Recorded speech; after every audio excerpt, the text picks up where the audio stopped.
Downton Abbey fans will recognize it instantly. So this is like the Downton Abbey picture with the dog in it. Yes. Except that in real life, the house is called Highclere Castle. Tell me about this room. It's a beautiful library and iconic because it's much beloved by Downton Abbey fans. Instead of the fictional Earl of Grantham and his family, Highclere's actual owners are the 8th Earl and Lady Carnarvon, Fiona and Geordie to their friends, one of whom happens to be the creator of Downton Abbey, Julian Fellowes. We needed a house that, even to people to whom this way of life was totally strange, they needed to understand why someone would take their life to the edge of the cliff in order to save this house. I've sacrificed too much to Downton to give in now. I refuse to be the failure, the Earl who dropped the torch and let the flame go out. When we took it on, I think it was the time of the Iraq War, and this house, like other houses of its ilk, rely on weddings and conferences and business in order to keep the revenue coming and to keep going, and the phones were quiet. The extraordinary house, with its 50-plus bedrooms, hadn't been lived in for more than 15 years and was in dire need of work when the 8th Earl inherited it. So I thought, if we're going to give our lives to it, then I'm going to try to bring it back. Back to the glory days of grand English country houses at the beginning of the 20th century. Those were some of the servants at Highclere then. The good times were ending by the time Downton Abbey takes place. From 1912 on into the 1920s in season 3. Let me call you sweetheart. So who have we here?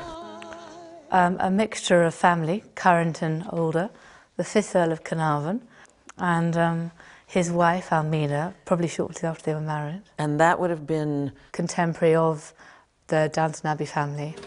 Oh, Papa, how could you? With apologies to Downton Abbey, the true story of the 5th Earl and his wife, Almina, beats TV drama. Lady Carnarvon's recent book about them was a New York Times bestseller. She was beautifully dressed, loved jewels and the best clothes. Almina was the illegitimate daughter of the fabulously wealthy banker, Alfred de Rothschild. She needed respectability as much as the 5th Earl needed cash to indulge his passions, which included archaeology and cars. He was one of the earliest drivers, fastest drivers, and he kept turning the car over. He nearly died several times, and she ended up, from a wife, also becoming a nurse. During World War I, she turned Highclere Castle into a state-of-the-art hospital, not just the convalescent home Downton Abbey was in season 2. You've become quite a nurse since I last saw you. Oh no, it's nothing. This is the remnants of the 5th Earl's collection of Egyptology. But it was the 5th Earl, thanks to Almina's money, who would become world-famous for bankrolling the excavations in Egypt's Valley of the Kings that led him, along with archaeologist Howard Carter, to discover the tomb of King Tutankhamun in November 1922. This is what everybody thinks of when they think of King Tut's tomb. They do. It's a very ornate coffin. A replica. But the rest of the artifacts displayed in the castle's old kitchens are real. This is a lady called Itiru, and we've got the whole series of when the 5th Earl discovered her. The Earl didn't live to see his find. He was bitten by a mosquito, then nicked the bite shaving. It got infected, and he died on April 5, 1923 in Cairo. 1,400 treasures from the 5th Earl's collection of Egyptian artifacts were sold to the Metropolitan Museum of Art in New York. Amazing? Remember, that's just the generation of the family that mirrors the Downton Abbey years. And that's actually the Queen and Princess Margaret and Prince Philip. It looks like the 1950s, beautiful clothes. And they were visiting here? Visiting here, and my husband, Geordie, is the Queen's godson. There are clues everywhere as to who the Earls of Carnarvon are and have been for centuries.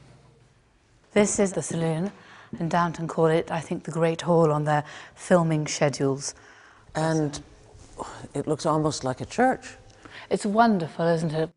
Highclere Castle was built in the 1840s, completely surrounding a much earlier house.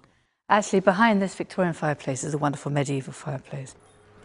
Lady Carnarvon took us on a private tour of Highclere. We have a wonderful Van Dyck of Charles I, painted in about 1633. An ancestor of the present Earl displayed it so the king would see himself when he visited. Now it looks down on many a Downton Abbey dinner. Nothing succeeds like excess.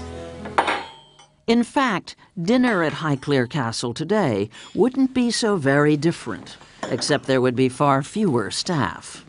And the tablecloth, there only to protect the table during shooting, would be gone.